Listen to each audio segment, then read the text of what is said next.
Bienvenue à tous et merci de prendre le rendez-vous de votre émission culturelle artistique. Dans ce numéro, nous ferons un tour au château de Forbin où les visiteurs peuvent désormais découvrir 130 créations des pionniers du street art américain. Ensuite, nous parlerons photographie avec mon invité Johannes Mauna Doglou. Voilà pour le sommaire, on se retrouve dans une poignée de secondes.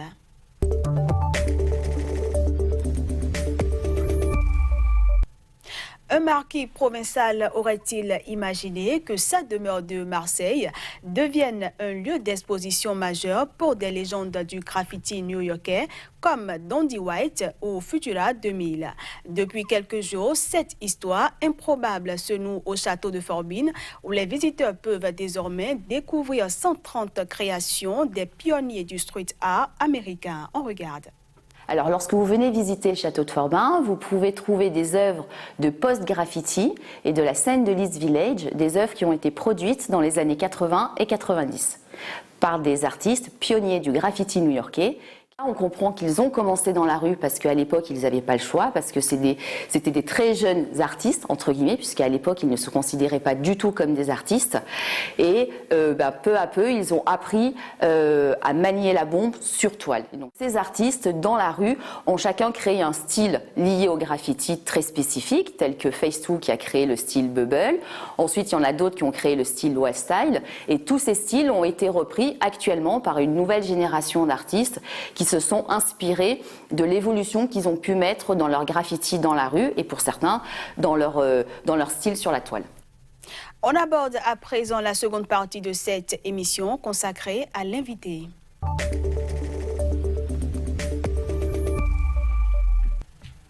Celui que je reçois est un passionné des images qui a décidé d'œuvrer pour la sauvegarde et l'entretien des œuvres endogènes. Dans cette émission, il va revenir sur son parcours photographique et sa façon de considérer ce art. Johannes Mauna Doglou, vous allez bien? Ça va bien, Candice. Et bienvenue dans cette émission. Merci.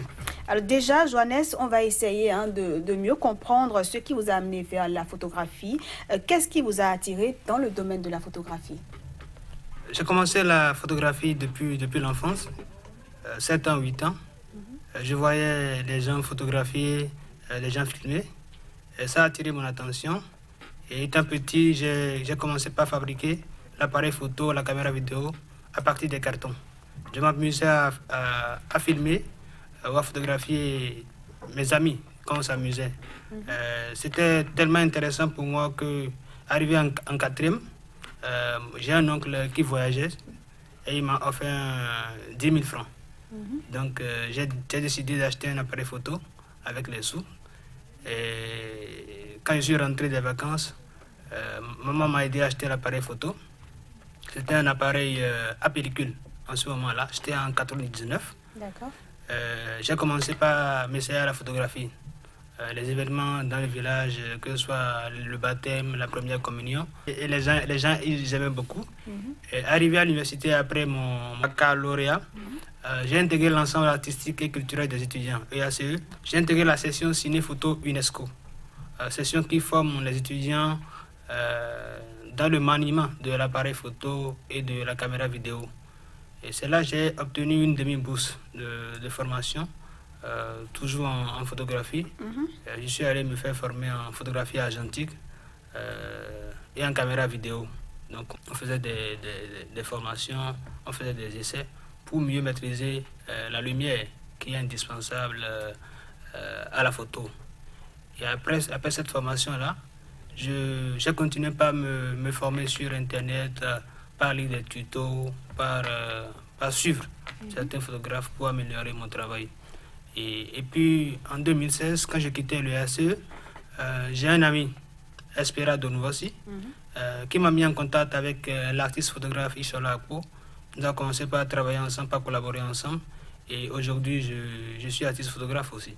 Alors, c'est important de toujours se faire former, c'est tout un parcours et tout. Alors, y a-t-il des artistes que vous aimez particulièrement et qui auraient influencé votre approche de la photographie? Je suis beaucoup d'artistes.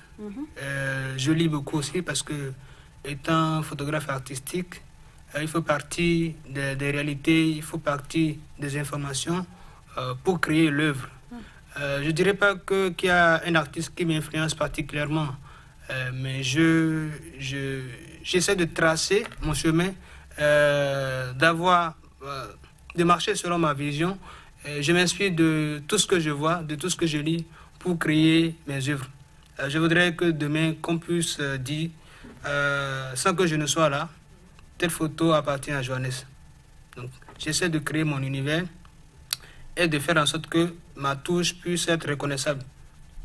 Avoir votre propre identité. Exactement. Voilà. Alors, Johannes, vous êtes un passionné de l'art et de la culture. Vous explorez plusieurs thématiques. Concrètement, sur quoi est-ce que vous aimez travailler? Je travaille généralement sur l'homme et ses représentations. Ma première exposition, c'était en 2016, à le centre Lobozumpa. J'avais travaillé sur les jumeaux, les statuettes jumeaux, que nous voyons dans nos quotidiens, mais qui ne nous disent rien. Je suis allé à la rencontre de ces familles qui ont ces statuettes pour savoir ce qui les amène à avoir ces statuettes, qu'est-ce que ça leur apporte, qu'est-ce que ça procure à leur vie. Et après cette exposition, j'ai travaillé sur les statues qui longent la route des esclaves. Nous réclamons être pays de tourisme. Et les gens viennent chez nous pour visiter le musée, pour voir nos sites touristiques. Mais nous n'avons pas cette habitude d'entretenir les œuvres.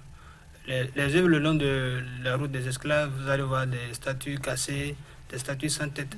J'ai fait ce travail-là pour dénoncer cette pratique, mais aussi en même temps susciter les pouvoirs publics à entretenir les œuvres que les artistes, qu'ils soient vivants ou morts, produisent. Et la photographie, c'est également un art qui permet de dénoncer comme vous l'avez fait. Alors, vos photographies mettent en scène différents personnages dans la vie de tous les jours. Sont-ils au courant que vous les photographiez? Vos photographies sont-elles des mises en scène? Ou c'est spontané, ça vient comme ça? Les photos sont spontanées. Mais avant que je n'aille sur le terrain pour faire le travail, je réfléchis, j'écris les séries à prendre. Je vais sur le terrain, je discute avec les gens que je dois photographier et puis je les vois en milieu de travail. Par exemple, la série sur les femmes qui font des métiers d'hommes. Ces femmes-là sont... Il n'y en a pas beaucoup. J'ai repéré ces femmes-là, je suis allé discuter avec elles pour leur parler du bien fondé du travail que je m'en vais faire. Et je les ai vues en train de travailler. Donc, je peux faire jusqu'à 1000-2000 photos.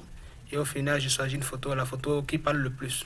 Et est-ce que les gens, quand vous les abordez, est-ce qu'ils sont réceptifs? Est-ce qu'ils sont d'accord pour que vous les preniez en photo et que vous publiez ces photos-là? C'est facile de les convaincre? Pas tout le temps. Pas tout le temps. Je discute avec eux. J'ai discuté avec ces femmes-là. Il y en a qui étaient réticentes, qui n'ont pas voulu afficher leur image. C'est dommage. C'est normal. Un peu, hein? On peut les comprendre aussi. C'est dommage parce que ce que je fais, c'est pour mettre en lumière ces femmes-là. C'est pour montrer aux autres femmes, aux autres filles, qu'il y a des femmes qui bravent le public, qui bravent le regard du public et qui vont vers des métiers qui sont dits d'hommes, des métiers que les femmes ne font pas généralement. Alors, vous disiez tout à l'heure que vous faites plusieurs photos et que c'est après vous choisissez. De l'idée à la création, est-ce que vous passez beaucoup de temps sur une photo? Je prends par exemple une série photographique. Je peux passer une année sur une série photographique. Wow. Parce que quand vous avez la thématique, il faut bien mûrir la thématique. Il faut bien réfléchir par rapport à quel angle choisir. Et il faut réfléchir à quel rendu donner à la photo. Et c'est des recherches approfondies.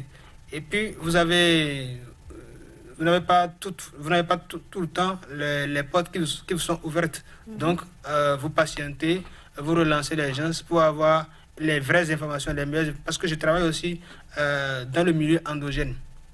Et ça, il faut avoir la patience pour avoir les meilleures informations possibles, parce que ce que vous montrez au monde, il faut que ça soit vérifié, que ça soit vrai. Donc, je prends pratiquement une année pour une série.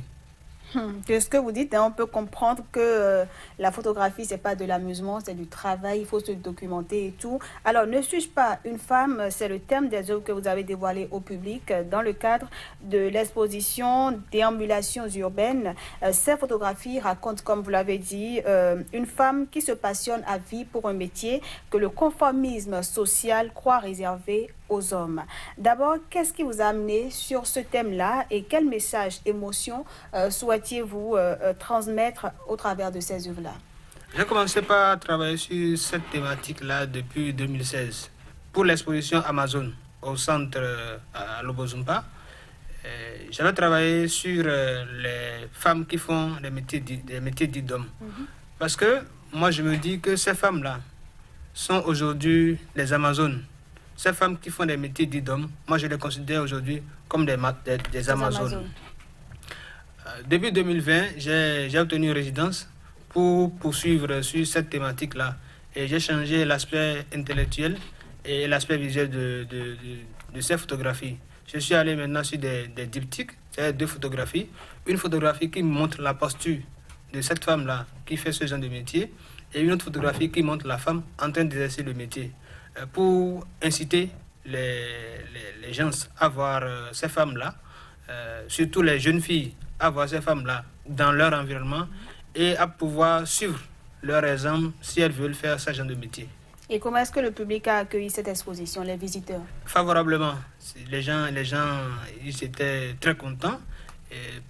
Il y en a qui n'ont jamais vu, ou qui ne savaient même pas qu'il y avait des femmes qui exerçaient ce genre de métier. Ah bon? On voit par exemple la femme qui fait Zémidjan Cotonou, la femme qui fait la mécanique auto, la femme qui fait la soudure, et la femme qui fabrique des marmites en aluminium. Donc, il y en a qui les métiers réservés aux hommes. Hein? Exactement. Donc, ces gens ont découvert ces femmes-là qui font ce genre de métier chez nous. D'accord. Et êtes-vous plutôt noir et blanc ou couleur? Je suis des deux. Parce qu'il m'arrive de faire des séries, de les mettre en noir-blanc, comme de les mettre en couleur. Chaque série raconte une histoire. Et l'histoire peut avoir rapport avec une époque. Donc, pour mettre l'image dans son contexte, soit on utilise le noir-blanc, soit on utilise la couleur. Johannes Maounan, nous sommes à la fin de cette émission. Merci d'avoir partagé avec nous votre passion pour la photographie. C'est moi qui vous remercie. Quant à vous, chers téléspectateurs, ce sera tout pour cette émission que j'ai pris comme d'habitude du plaisir à vous présenter. Merci pour l'attention et à bientôt.